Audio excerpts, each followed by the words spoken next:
Hello, everyone. This is CIS256. Today, we're going to talk about some linear structures in Python. In particular, we talk about stats, queues, index, and some linked lists. So let's start with some linear data structure.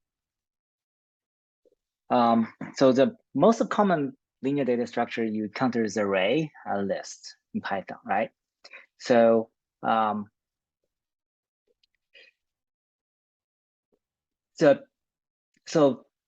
the array and a list, we kind of are very familiar with it by now, can be very convenient, depends on the operations. Like if you want to search for particular items, well, let me say, if you want to get a item from the particular index, you can do it in all of one time, right? When you insert item in the middle of the list or array, on the other hand, you have to shift everything, to the right to make room for it, so that this is ON operation in general. Okay, if you append data to array, a list, it's very easy. It's also a one. It's just append ID back. Okay, so that's lists. Now we will also introduce a linked list where you can add arbitrary items, insert arbitrary items in the memory by simply, link one the tail end to that new node and point the new node's end to the original item by insert it. So it's all one operation again. But we'll talk about linked list later. So today we're going to talk about the first linear data structure, which is called stack. In the daily life, stack is very just like a stack of disk or a stack of trays. In the picture, a stack of balls. And so the rule for stack is very simple, right? You can push items on top of each other, right? So that's a push operation. But when you are moving item out of the stack, you can only move from the top, cannot move from the bottom, right? Otherwise, everybody else will fall. So that's the rule for the stack. It's a linear data structure, and the first item in the stack will be the last one to get out. So we call the first in, last out, or last in, first out, or LIFO, right?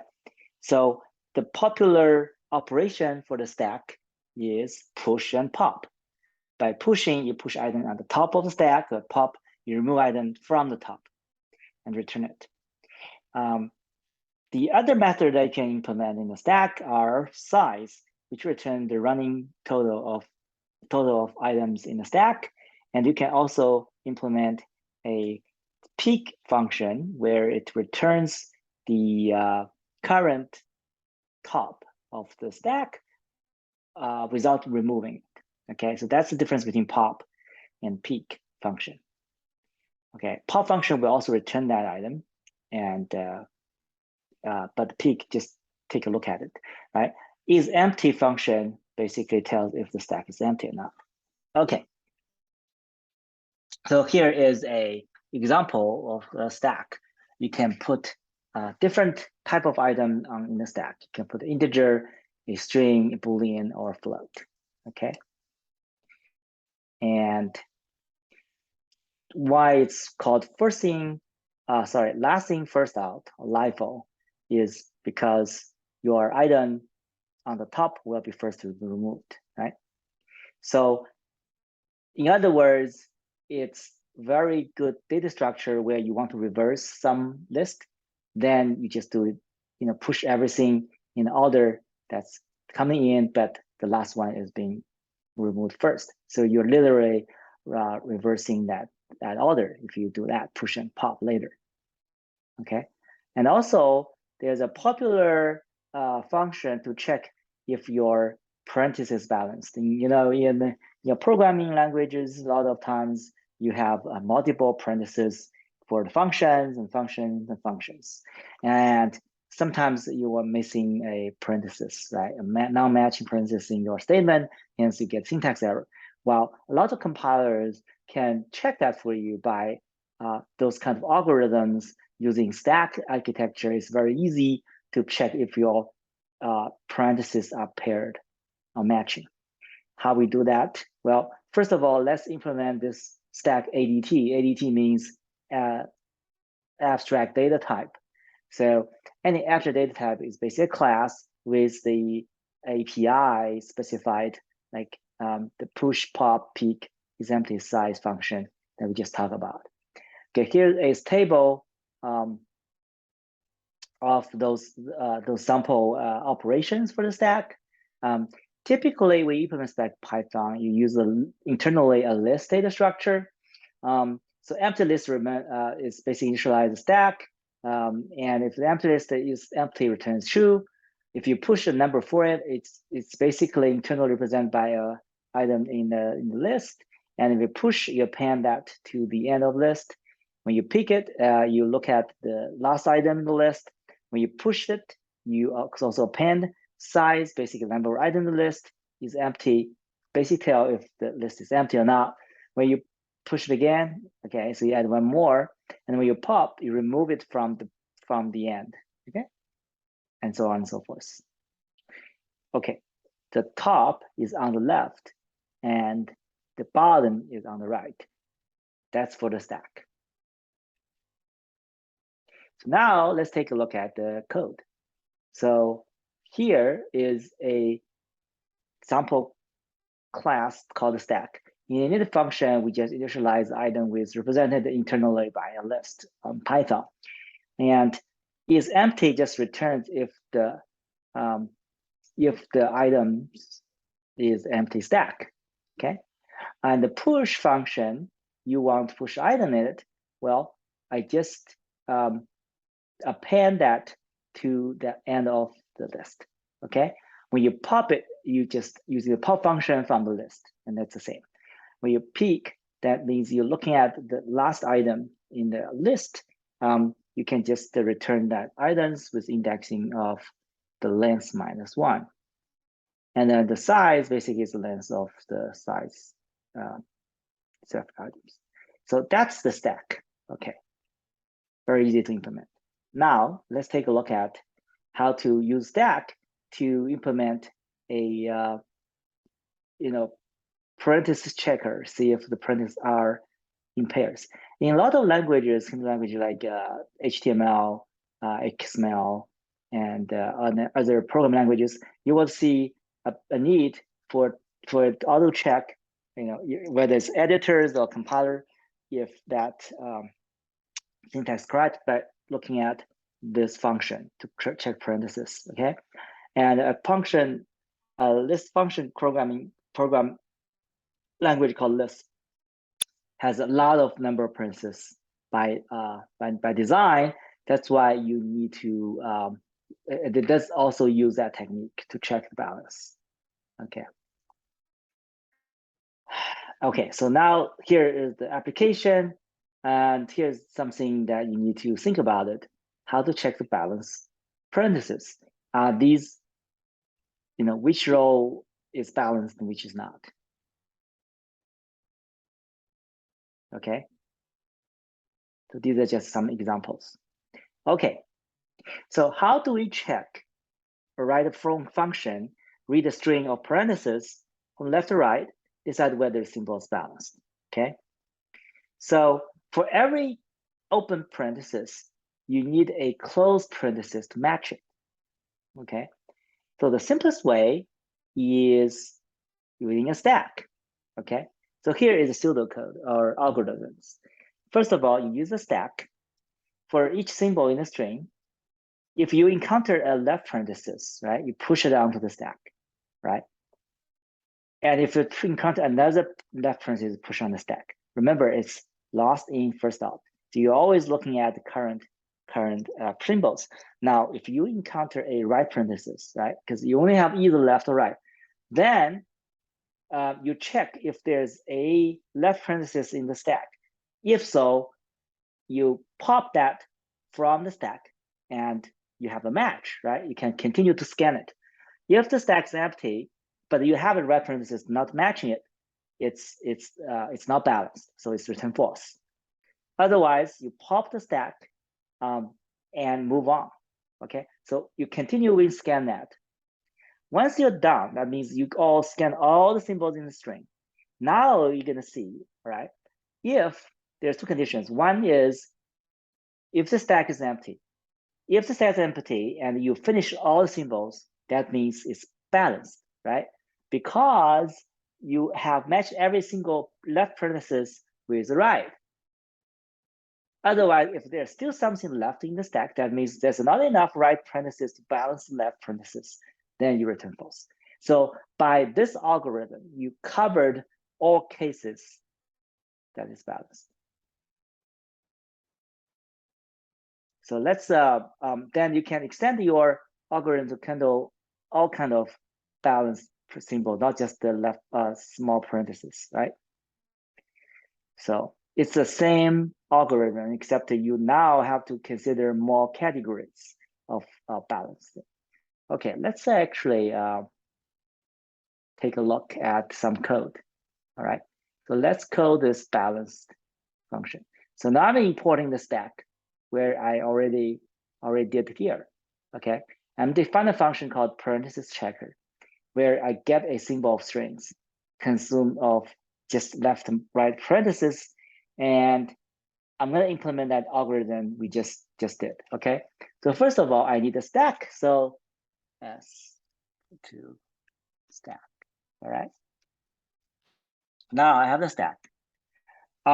Initially, I want to return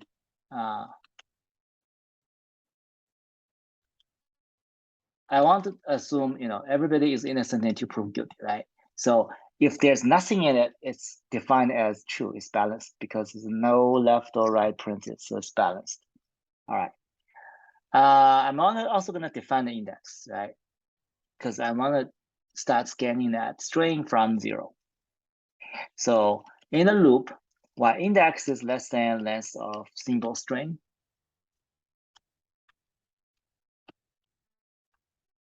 all right. And I can stop that early by checking if it's still balanced, right? Because by default it's balanced. So if it's balanced and also I haven't finished the scanning it, I'm gonna take one symbol from that symbol string. Okay. Now, what I'm gonna do with that symbol? Well, I will check if that symbol is a left parenthesis. Okay. If that's the case, I'm gonna what? I'm gonna push it to the stack, right? I'm gonna push the stack. All right. Else, I must have met a right parenthesis, right? I'm not almost in the right parenthesis. So if that's the case, I'm gonna do two things, right? If S is empty, that means what? Well, that means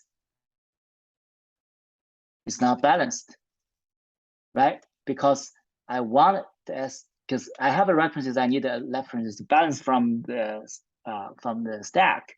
Okay, now if it's not empty, I'm going to pop that off the stack and continue, right? Continue doing that. All right. And index plus equal to 1. All right. So I'm going to, within the loop, check all parentheses. All right. When it's out of the loop, I'm going to check if it's still balanced, of course, and S is empty. If that too is satisfied, that means balanced. So I'm going to return true. It's balanced. Otherwise, return false. Okay, so are there any questions for that? Okay, I'm gonna check two things. Let's check left, left, left, right, right, right. So this is definitely balanced, right? that equal to true. So the assert is just saying that if this is not true, if this statement is false, it will give you error. Okay. If it's true, then it will not show anything. Checker. So let's see. How about left, left, right? So this is definitely not balanced. So that's a false, right? And I'm gonna just print code succeeded. All right, so basically this is a checker. Okay, let's run it. All right, Python, let's see, balance.py. Okay, there is some error. Object is not callable. 5, 4. So this stack.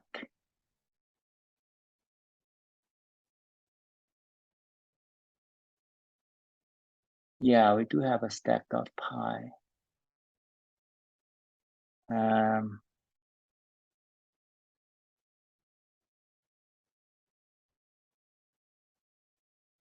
Oh, I see. Yeah, you need a stack.py. I don't know if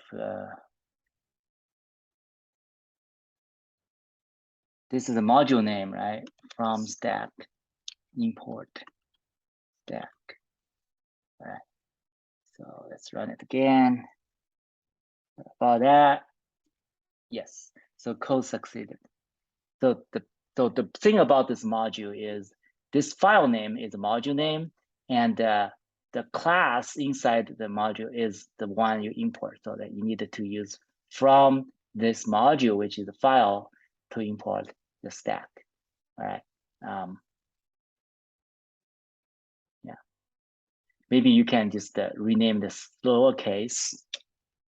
So the module is lowercase and the class is uppercase. So if you do that, it's also right. Okay, so that's the general case, right?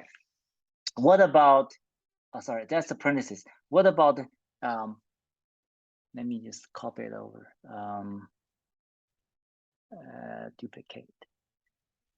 All right, so let's say general. If we want to expand this, all right, we want to also check the other pairs like left brackets and curly braces, right? So you want to do those things. What are you gonna change, right? I think the basic symbol, basic structure is the same, all right? So instead of pushing this, right? Instead of equal to that, I'm gonna say if symbol is in, I'm gonna give a string, left and curly braces. So these 3 left braces, all right, I'm gonna push it. Else, and this is true,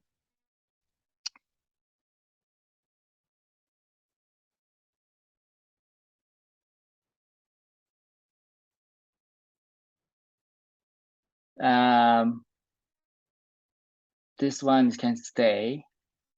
All right, so here I need to pay attention to it, right? I cannot simply pop it because when you pop it, all right, let me save it. The top item is the pop.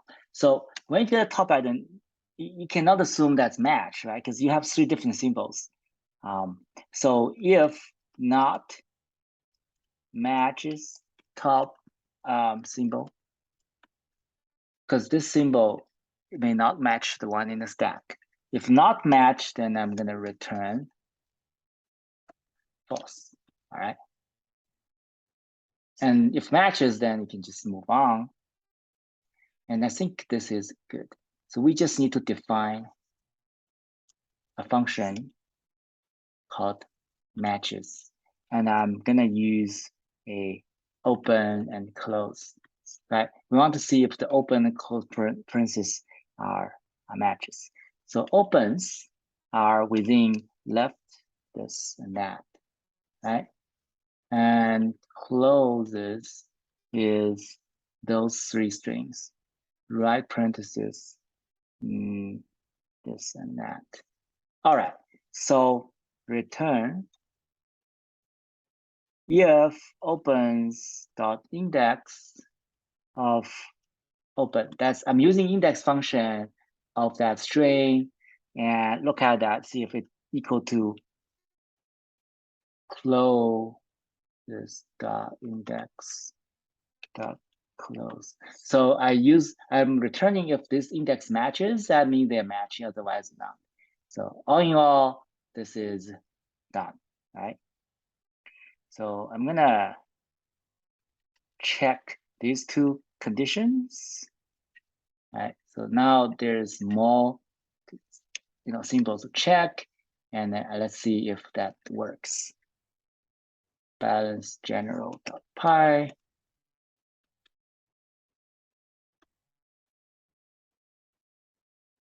Wait.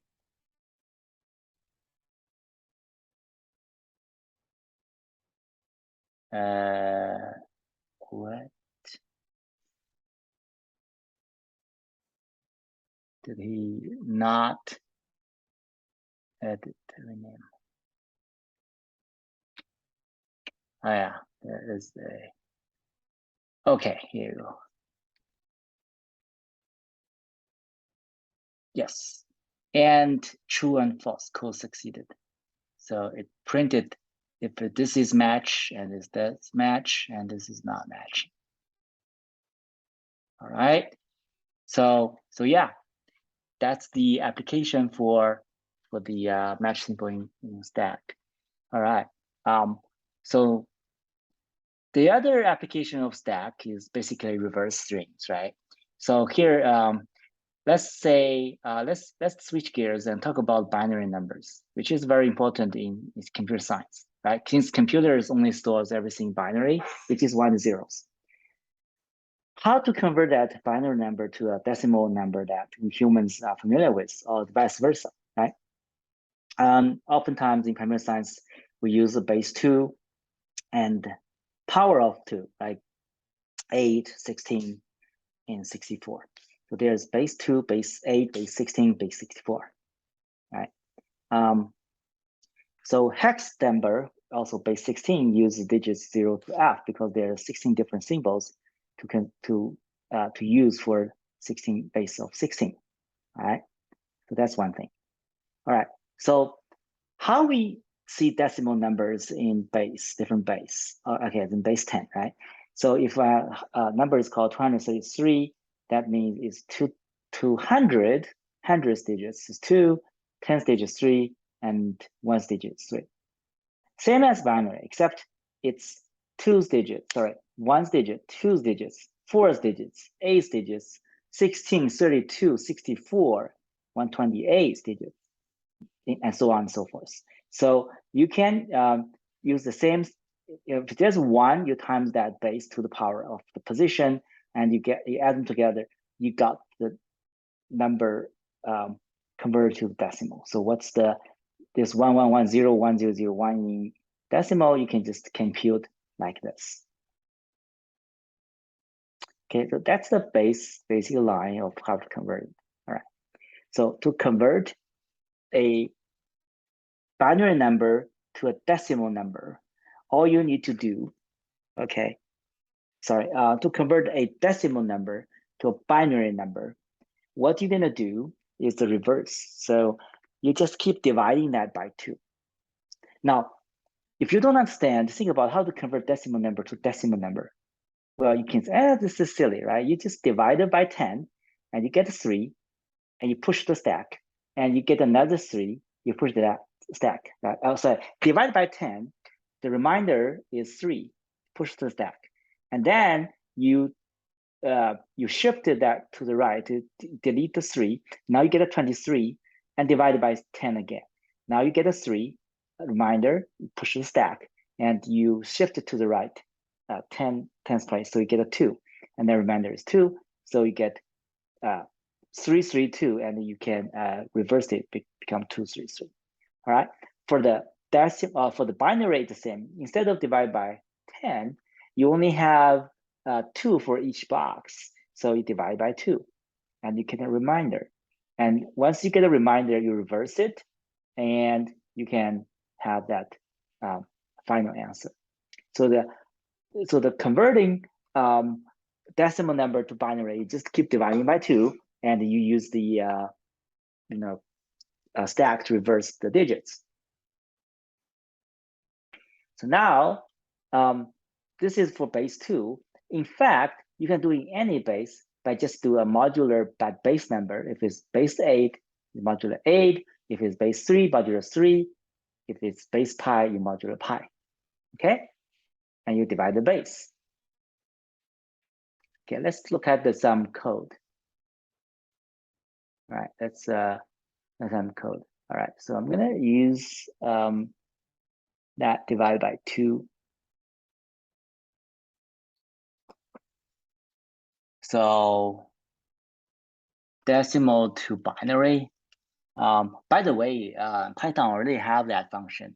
We just reinvented it, right? Like number. Is that number? It's an integer, right? It's an integer. Okay. And return a string. Okay. A string. Okay.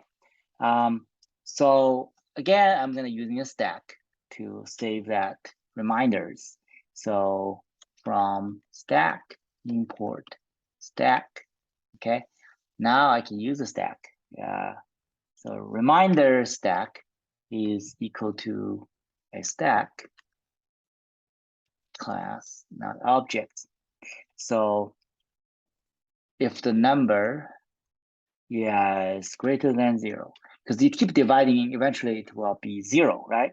So rem is number divided by, modular 2. So you want to know the remainder. And rem stack push that reminder. All right. And then the num is, you divide that number by 2. Okay, divide number by 2. All right. So the divided number by 2 is basically like you shift that to the right. Okay, because the binary, so you divide by 2. If it's base 10, you shift to the right, you divide by 10. Right? Think about it. So now this, until that, I converted all the number into a binary. Now I'm going to just reverse it. To reverse it, answer is a string. So empty string start with while rem stack is empty. While it's empty, what I'm going to say is answer is equal to answer plus the string version of rem stack.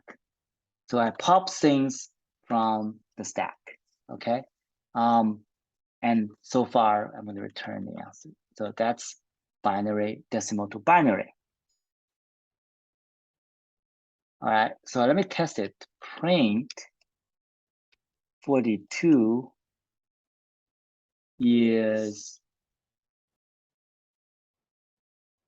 decimal to binary 42.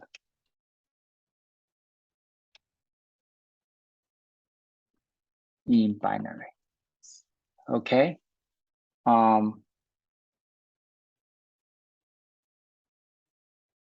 So let's run it. Python main.py. Actually, this is main.py, so I can just run this. 42 is what in binary? Oh, we didn't convert. In binary.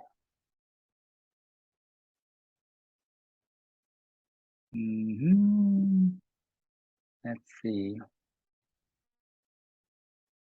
Rem stack I have this. If it's not empty, right? If not empty, if it's empty and it's not empty. Okay. Here you go. 101010. Okay, I don't know if that's true or not, but let's do something that I know it's true. So if I do decimal to binary of the number 2, we know in binary that is equal to 10, right? That I know. Also, decimal to binary of number 255, I know it's an odd number and it's all 1, 2, 3, 4, 5, 6, 7, 8. So 1 byte of ones. And also I have decimal to binary of 9s, which is 8 plus 1 is 1000 plus 1. Okay, so let's run it again. And this is true.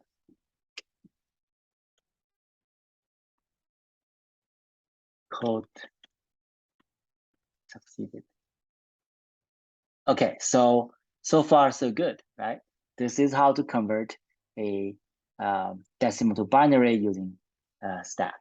So I think at this moment it's done. Now you can, as a practice, can you write a general function to convert any decimal number to any base? Okay, instead of just binary number, right? So basically, you can convert this to base, right? Not and base as integer, right? So 2 base 2.